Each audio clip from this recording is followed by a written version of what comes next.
Okay, Assalamualaikum warahmatullahi wabarakatuh. Dan salam sejahtera juga salam perpaduan kepada kawan-kawan, sahabat-sahabat negara kita lah, seluruh Malaysia. Jadi Alhamdulillah, saya dan semua kita ni adalah rakyat Malaysia. Kita kena berbangga kita lahir di tanah bumi tercinta. Setiap orang tahu bahawa tahun kelahiran berapa dan berapa. Ada yang sudah hidup 40 tahun, 50 tahun. Daripada start born, generasi yang masih hidup semua ni sekarang ni, termasuk apa bangsa pun, kaum dia, etnik dia, agama apa pun dia, selagi lahir ke Malaysia, daripada start dia born daripada usia bulan, minggu, daripada minggu, bulan, hari, minggu, bulan, tahun, satu sampailah ke usia 60, 70, 80, 90. Biasanya tuan-tuan, kita sebagai manusia, apa etnik, kaum, bangsa sekalipun, agama sekalipun, kita sekarang ni tak ada nak isu sentuh tentang penghinaan kepada agama, penghinaan kepada kaum, penghinaan kepada bangsa. Tak ada. Kita sekarang sentuh tentang fakta. Fakta di mana tempat sejarah tanah akhir bumi kita dilahirkan semua ni yang masih hidup, sampai daripada tadi, satu hari umur dia baru lahir, minggu, bulan, tahun, sehinggalah 90 tahun. Dan kalau Alhamdulillah bagus, tak kira apa bangsa sekalipun, sama ada umur dia mencapai kepada 100 ataupun lebih, biasanya dia punya maksimum. Semua orang tahu, apa bangsa tahu, apa kaum tahu, apa agama tahu, maksimum leverage umur satu orang tu pun kita dah sedia maklum. Jadi dengan fakta yang sebegini, kenyataan begini, realiti begini, yang semua orang dia punya maksimum leverage umur dia, jadi di akhir, sebelum dia mengakhiri kehidupan dia, apakah tindakan, apakah perbuatan, apakah sikap, apakah jasa yang sekurang-kurangnya bila dah sampai touch ke maximum leverage age umur tu, yang dia akan pergi kepada semua, kepada semua. Kita tak cerita khusus, pada semua, global.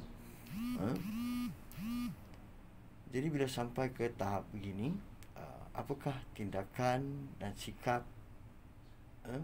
jasa sekurang-kurangnya sebelum dia pergi ni, ke mana dia akan pergi? Itulah keyakinan dan kepercayaan setiap bangsa, etnik, kaum yang ada lahir di, kita cerita di Malaysia. Dan semua mereka ni tahu leverage age umur mereka tu tak sampai, ada yang lebih sedikit lah, 100 tahun lebih kalau bernasib baik, tapi sudah tahu. Dan setiap etnik, kaum, bangsa, agama yang punya keyakinan mereka sendiri ini, maknanya mereka sudah faham preparation mereka untuk mereka pergi, kan. Di setengah kepercayaan harus bawa duit banyak, harus begini dan begitu sebagainya. Itu kepercayaan. Jadi kita tak boleh merendah dan menghinakan atas dasar kepercayaan. Tapi yang penting sekarang kita perlu tahu fakta dan realiti kehidupan kita ini, leverage age umur itu. Jadi sangat, saya sebagai rakyat Malaysia, etnik saya, kalau kita sebut katalah Melayu, ada juga yang sama level umur dengan saya, ada yang kawan kawan saya ada yang etnik, ada juga daripada saudara-saudara saya, sebab mak saya seorang Cina yang dari kecil dijaga oleh orang Melayu, berjumpa dengan bapa saya dan sebagainya. Okey, jadi macam saya dah bagi tahu, kehidupan tanah air kita di Malaysia ni dari generasi ke generasi, dah, bila nama Malaysia kan, etnik pun bercampur-campur, semua dah bercampur dah. Tapi yang kita nak tegur ialah sikap. Sikap. Kita ni dalam sebuah keluarga, sebuah rumah yang besar, yang ada pelbagai saudara mara dengan kaum, dengan etnik, dengan bangsa dan dengan kepercayaan mereka, dengan agama yang mereka percaya, kan. Tetapi cara yang kita nak tegur sekarang ialah sikap sikap yang sebenarnya yang boleh menimbulkan kekacauan kepada kedamaian, kepada perpaduan, kepada setiap etnik, kaum, bangsa dan agama. Itu sangat penting. Dan semua sedia kita maklum, dan jangan nafikan kita tak mahu sejarah ini dipupus, dihilangkan daripada data yang sebenar. Dulu asalnya negara kita Malaysia ini adalah sebagai tanah Melayu, ya, tanah Melayu ataupun Malaya, dan akhirnya sehinggalah Malaysia banyak yang tuan-tuan boleh tahu, boleh aja buka di Wikipedia, banyakkan tentang sejarah asal Malaysia. Jadi kita sedia maklum dalam satu keluarga, kita ada satu orang umpamanya ayah yang katakan kalau raja, mereka ada isteri-isteri, adik isteri yang daripada ini, daripada China, daripada India, contohnya daripada Russia, itulah lain lah kan, itu era baru. Yang kita sini asal contoh keluarga. Jadi abah kita dengan ibu kita yang ada bangsa daripada tanah air pribumi, kita jangan nafikan perlembagaan, sistem perlembagaan negara Malaysia ini ialah sistem perlembagaan diraja. Jadi kita sedia maklum. Makanya saya tak nak ulas panjang. Dengan simple begini kita boleh faham. Sebab tu dalam sesebuah keluarga, apabila tindakan adik-beradik kadang-kadang menyalahi, wajar untuk kita tegur.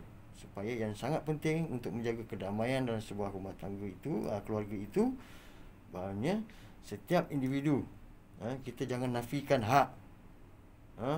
Keluarga yang pertama, keluarga yang kedua, ketiga, keempat, itu maksud contohnya etnik, kita kena faham.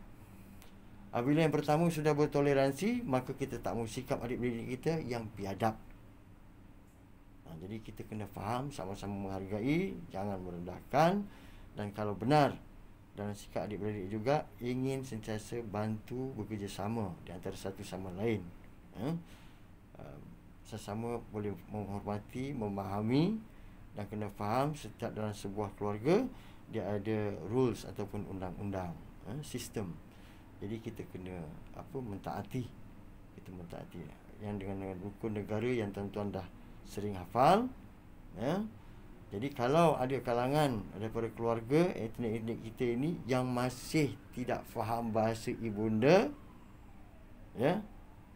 dengar Baba Melaka, mereka kalau cakap depan kita tak terbulu-bulu. Tak terbulu-bulu.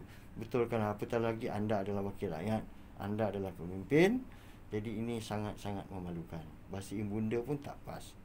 Orang Bangladesh datang sini, dari luar, Russian datang sini, hanya berapa bulan, mereka alhamdulillah belajar. Jadi itu niat dan kesungguhan. Jadi kita tak mahu virus seperti ini, yang sebenarnya apabila dari sikap sebegitu, itu pun saja sudah menzahirkan tentang niat dan perbuatan, apa action yang seterusnya. Jadi kita tak mahu.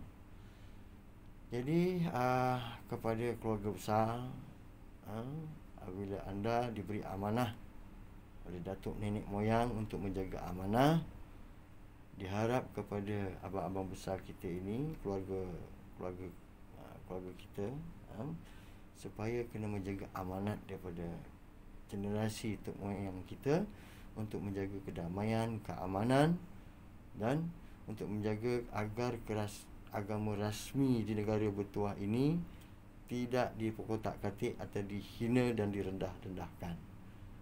Jadi majoriti sebagai rakyat Malaysia, sebagai orang Islam, kita kena memahami juga hak keluarga kita yang lain dari segi etnik yang berbeza, kaum yang berbeza dan bangsa berbeza. Sesama menjaga kesopanan dan kesusilaan. Jadi saya berharap dengan mesej ini, insya-Allah, bahawa sahabat-sahabat saya, rakan-rakan saya, tak kira kaum, etnik, bangsa, agama, harus dapat memahami mesej dengan jelas. Apabila kita lihat salah laku atas penghinaan dan tidak ada adab dan sopan, bahawa kita dapat mendetection bahawa ini bukanlah sebagai sikap anak Malaysia yang sebenar. Jadi kita harus melahirkan, kalau Indonesia, mereka telah melahirkan Indonesia dengan sistem negara mereka, semua orang tak kira ini sama, kan? Jadi Malaysia, kita jadikanlah bangsa Malaysia kita ni bangsa yang beradab, bangsa yang ada beretika, ya, bangsa maju.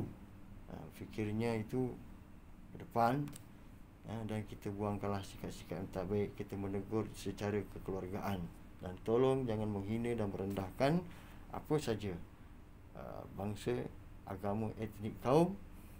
Kecuali kadang-kadang kalau perbuatan itu keterlaluan, biadab, itu harus diambil sesuai dengan tindakan undang-undang. Okey sahabat, sampai sini saja saya mohon untuk ini undurkan diri. Segala kalau ada kata salah dan silap saya mohon maaf. Saya juga manusia, tetapi Tuhan, kita jagalah keharmonian sesama kita. Okey. Assalamualaikum, dan terima kasih kerana sudi meluangkan masa anda.